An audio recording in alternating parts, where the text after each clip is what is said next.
How do you manage your relationship with Irish sacred sites when you don't live in Ireland? Daithí agus Fáilte. Hi, hello, and welcome. Jon O'Sullivan from the Irish Pagan School here. And this may seem like a bit of an odd question, but it does actually come up from time to time. Usually, the terminology that is used from our students, from people reaching out to us and connecting with us, is that they feel a pull or they feel called or that there's some kind of hunger query or need for them to connect with or protect or look after sacred sites in Ireland. To get to the crux of it, you don't have to. You honestly don't have to. Now, I will get into more detail, so please bear with me. But no, there's a lot of people in Ireland already looking after the sacred sites of Ireland. Now, that doesn't mean when you come to Ireland, or if you have the privilege of coming and connecting with Ireland in the landscape itself, there aren't some kind of clear processes and right relationships or kind of ethical stances to take as we approach sacred sites in Ireland. But honestly, a lot of this applies to sacred sites around the world. I can only really speak for my experience in Ireland, but a lot of the behaviors or the mindsets can apply to wherever any person happens to be on the globe when connecting with the land. Because in a way, all land is sacred. We are existing as a species, a self-aware species on our planet, which is millions of years old. And so the land underneath every single one of our footsteps, anywhere and everywhere in the world, has carried stories, has carried existence, has carried life, and has carried experience for generations, if we're talking specifically about the human connection and the human element. But to take it back to our crux, like, why am I even speaking to this point? As I said, there's a lot of people who feel the pull or feel the connection to Irish paganism, but not just to our spirituality, but also to the landscape of Ireland. And I have the honor and privilege of having been born here and growing up here, but also having later in life being very close to Tara, actually the Hill of Tara, one of Ireland's sacred sites. And that was my regular stomping ground. I was there nearly every day, walking the dog all of the time because I lived quite close to it. Now, I wasn't intentionally stepping into that landscape with guardianship in my mind or, oh, I'm specifically invoking the energies of the nature of the landscape or the history or the kings of Ireland who have ruled there. None of that at all. It was a well-preserved, well-recognized place in the landscape that was close to me, and that's where I went to walk my dog. Now, this was long before I even identified as pagan, but I've always known the stories of the Hill of Tara, and I've always really felt a vibe for that place, is where I initially framed it. So then over time, it became comfortable for me. It became a space for me. And then when people would mistreat that place, I wasn't just looking at it going, oh, how could someone do that? I felt hurt by that. And I would regularly be picking up bags of trash left by other people coming to that site. I have specifically climbed down into ditches to pull broken and discarded tents out of the brambles and the brushes to then bring off the site. Like discarded refuse left by people thinking that, oh, it's just a place that they can use and discard for their own whatever kind of belief or practice or sorry, as I said, I feel very passionately about this, so I'm trying to just speak honestly and openly and not get caught up in my own stuff. But it was only later on when I was telling the stories about this that I think it was my Lora turned around and was like, that's because you were working in right relationship with the site. And I was like, no, I was just picking up trash. Yeah, but she clarified it's not your trash. It wasn't your place. But you felt an ownership. You felt a need to do that to make the space better and to keep it right for everyone else to come and enjoy after you. That was guardianship. That was stepping in and looking after the space, caring for it on a regular, daily, engaging energetically, turning up all seasons, not just for one-off events or lunar cycles or fire festivals, but being in that space regularly and daily as a local person, caring for its preservation, conservation, and the energy and the connectedness of ancestry, history, and the other world in that space. And I had a hard time believing that, but I had to take it on board because Lora had been managing the Rathcroghan area in a very similar way for over a decade. running the Heritage Centre in Tusk, arranging all of the tours out around the Mound of Queen Maeve, the Cave of the Cats, like the Holy Wells, all there. This was someone who was speaking from professional experience and spiritual experience, working in right relationship and guardianship with a sacred site. And so for her to turn around and be like, that's what you were doing, made me uncomfortable, but I had to accept the fact that yes, that is what I was doing. So that's what it means to be a guardian of a sacred site. It's not some mantle of special hierarchical badge of honor at all. There's no special robe or gown or crown that goes with these things. If anything, it's wearing boots, wearing raincoats, and being willing to get mucky and dirty with other people's filth left behind on what should be a place treated with reverence and respect. So hopefully this gives an indication as to our stance when it comes to people not in the locality with a particular Irish sacred site. If you are not in the locality, if you're not there, if you're not able to cater to the care and ongoing support of the site itself directly, then you kind of can't be in a guardianship role with a sacred site remotely over a distance.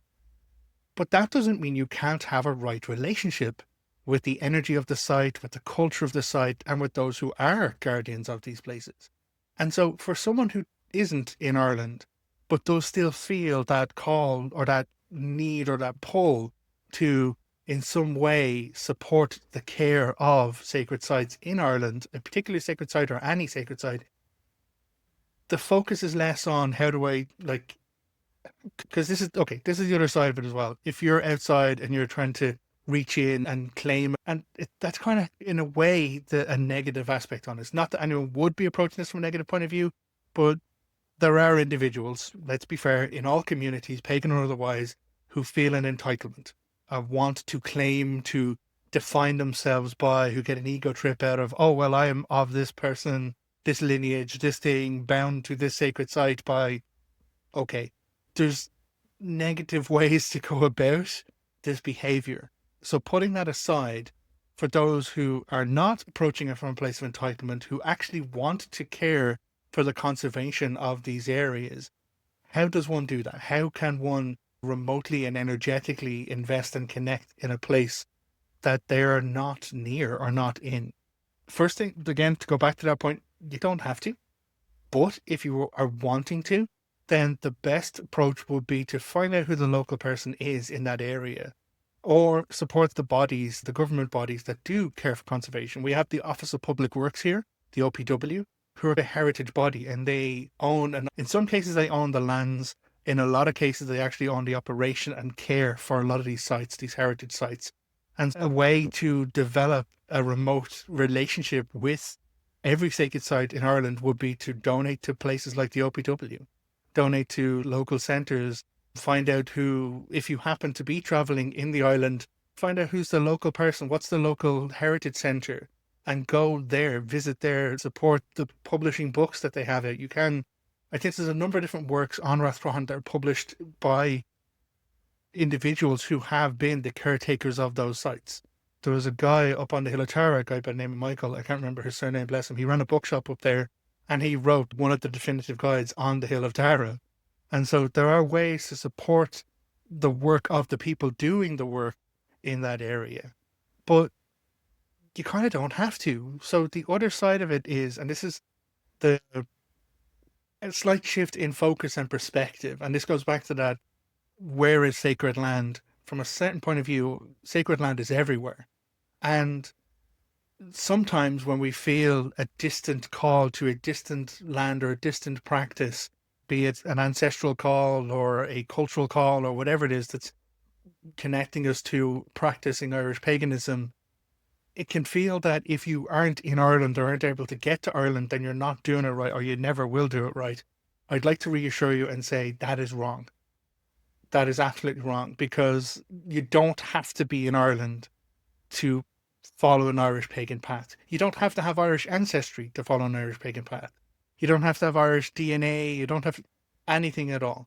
What you do need to do is approach respectfully, honestly, honorably, and from an ethical standpoint of right relationship. And this coming not with entitlement, but coming with curiosity, coming not with closed-minded expectation, but with open-minded compassion and interest. And so that's how anyone, anywhere, can begin to follow an Irish pagan path. But sacredness of land, where you are right now, wherever you happen to be seeing this video, you are on or near some land or area that was once considered important, significant, culturally crucial, or sacred to people in that landscape. You are, be it a local river, forest, plains, hills, mountains. Either now, currently, there is some folklore in your area, some history, some known stories about the landscape in which you live, or you might need to dig back into the names, the actual etymology, and what are the origins of the names of the rivers where you live, the names of the mountains, and how can you learn those in the language, be it English that you're now, but also the native language of wherever you happen to be. And also, is there an indigenous language in the landscape where you have to be? Is there older indigenous tales about the landscape where you happen to be? Now, it also, again, doesn't have to be vast sweeping hillsides or big rushing rivers or massive mountain stones. The sacredness of land exists everywhere because land itself is sacred. And so you could go as far as your garden. You could go as far as your street. You could go as far as, if you don't happen to have a garden or a street or whatever, a balcony where you're growing plants.